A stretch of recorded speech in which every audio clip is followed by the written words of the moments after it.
Jangan lupa ya di-subscribe dan nyalakan lonceng notifikasinya. Oke, Mas, ini kan kemarin Lutfi Agizal sudah melakukan press con ya. Apa ada permintaan maaf? Apa sih yang meski dibaca dari raut wajahnya? Apakah itu tulus seperti apa, Mas? Oke, jadi kalau kita bicara mengenai Lutfi, pengakuan dia, bukan pengakuan ya, kita bicara mengenai klarifikasi. Kita bicara conference tentang klarifikasi statement yang dibuat bahwa dia tidak melakukan pelaporan dan lain sebagainya.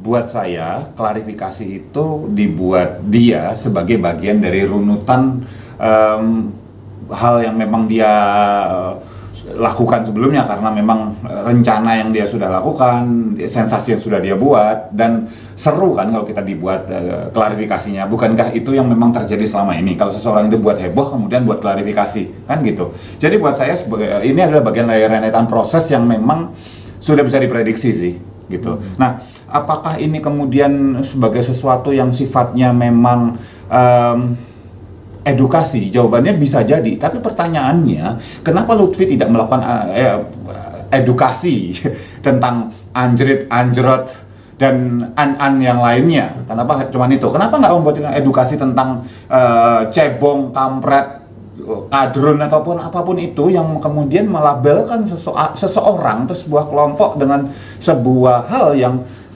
merendahkan martabat? Kalau itu disebut-sebut terus oleh dia, kenapa tidak dilakukan terhadap yang lain? Kenapa justru cuma yang anjay ini aja gitu loh?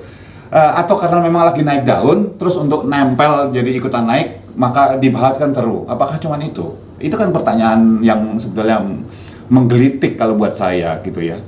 Oke. Terus juga, Mas, itu saat dia meminta maaf, apa sih Mas lihat dari wajahnya sendiri? Ada beberapa aspek terhadap permohonan maaf Lutfi. Gini ya, saya klarifikasi dulu. Saya klarifikasi duluan nih gitu ya. Saya garis bawahi duluan.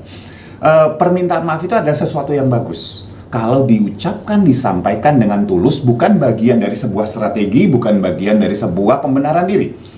Kenapa saya katakan demikian? Coba perhatikan kata-katanya Lutfi ketika dibilang beberapa kali Lutfi mengatakan sejujurnya.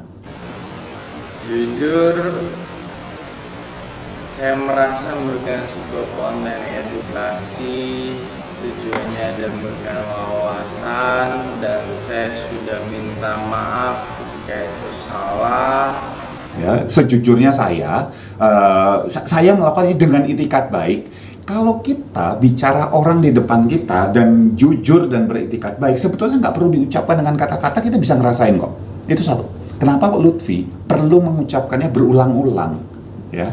Yang kedua, permohonan maaf itu karena misalnya saya minta maaf, saya menyadari bahwa saya salah, saya minta maaf. Cara Lutfi di dalam meminta maaf, dan ini buat semuanya, kalau Anda meminta maaf, kalau kalian minta maaf, kalau saya minta maaf, itu nggak perlu pakai kata-kata gini. Kalau jika saya salah, gitu, itu kan berarti saya yang bilang minta maaf, itu kan nggak ngaku salah, gitu loh. Buat saya ini lucu gitu permintaan maafnya, bukan sebuah permintaan maaf yang beneran tulus. Karena sekali lagi masih katakan apabila saya salah, loh, artinya apa? Saya merasa nggak salah. Kalau kamu ngerasa salah, ya udah saya minta maaf kan gitu. Permintaan maaf adalah saya salah karena menimbulkan polemik, saya minta maaf. Itu permintaan maaf.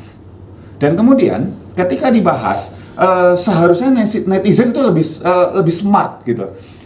Wow, seharusnya netizen smart. Netizen itu ada yang memang smart, ada yang memang mungkin setengah-setengah smart, ada yang mungkin menurut yang ini nggak smart, misalnya seperti itu. Tapi kata-kata tadi seharusnya atau misal semestinya netizen itu smart. Jadi yang smart siapa? Lutfi. Jadi maksud saya, ini bukan permintaan maaf, ini cuma pembenaran. Mas, tapi dari cara dia berbicara ada ketakutan nggak sih Mas? Karena dia kan selama ini diserang terus. Dibully, serang juga. Ada ketakutan nggak Mas? Saya lebih melihat bahwa yang muncul bukan takut, yang muncul adalah marah ekspresinya. Jadi misalnya ketika dia begini, narik nafas, sekaligus bibirnya ini menipis, penanda bahwa seseorang itu mengeluarkan sebuah emosi anger atau marah itu adalah ketika ini mengencang sedikit, ada ketegangan tense di sebelah sini, dan kemudian bibir itu menipis kayak gini. Gitu. Itu lebih cenderung marah. Kalaupun misalnya dia kayak merasa kayaknya kayak bingung kayak segala, ekspresi utamanya tetap marah.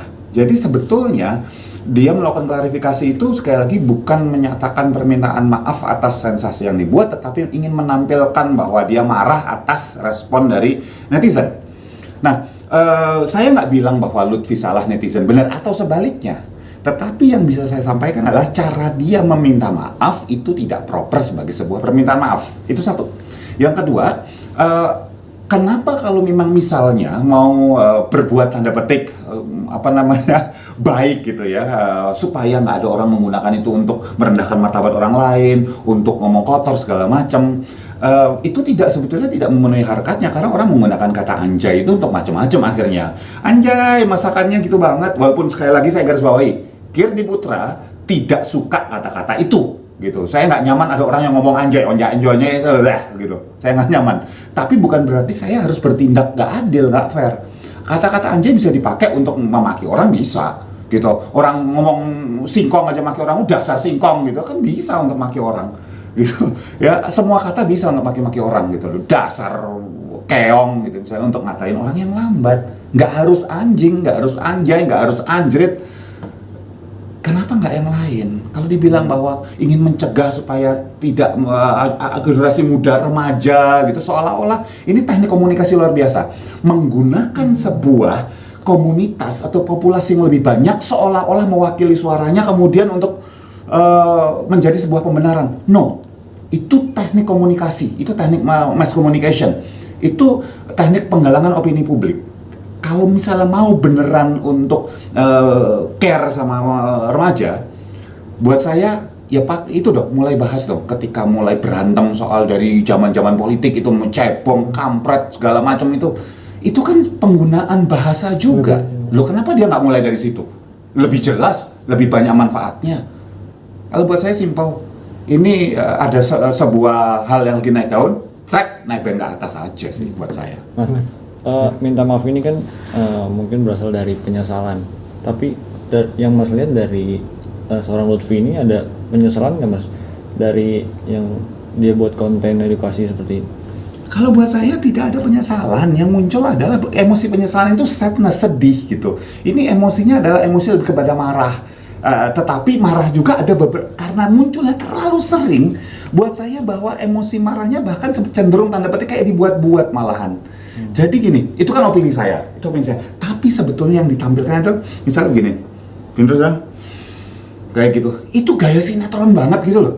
Jadi buat saya ini acting yang ini drama sih, ya. Ini klarifikasi ini mungkin bahkan sudah diprediksi sebelumnya perlu ada klarifikasi. Tapi kan sekarang kita suka ya ada drama kayak gini, ada netizen yang begini, kemudian Instagramnya diblok dan sebagainya, malah jadi naik kan habis itu. Ya seru aja.